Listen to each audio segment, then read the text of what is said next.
Bueno, les decía antes, al principio, que hace 75 años, ahí en la calle Libertad, muy cerca, detrás de la Alameda, bueno, pues un grupo de aragoneses sentían la añoranza por su tierra y se decidieron en fundar pues, una sociedad que quizás ni ellos mismos pensaban que llegaría a tener una trayectoria de hasta 75 años, como tiene este centro aragonés.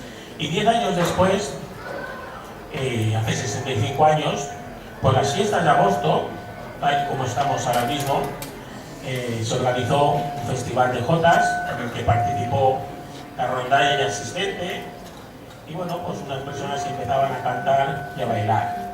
Asistieron como refuerzo parte del cuadro de jotas del Centro Aragonés de Valencia, y en el Teatro Olimpia pues se celebró un primer festival que daría lugar a que después se formase las escuelas y grupo de jota que iniciarían su andadura en septiembre de ese mismo año. Por lo tanto, 75 años de una sociedad, 65 años de unos cuadros de jota, que se justifican únicamente, pues quizás en la añoranza que sentían estos aragoneses por su tierra y en la necesidad que tenían de expresar esa añoranza a través de su folclore.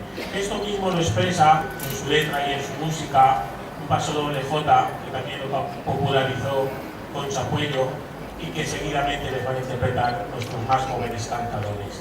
Este paso doble se conoce como el guitarrico.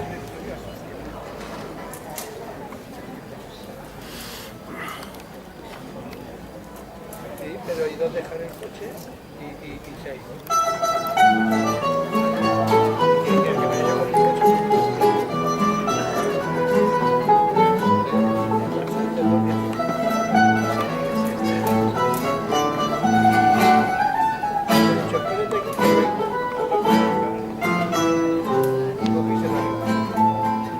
La peña del guitarrico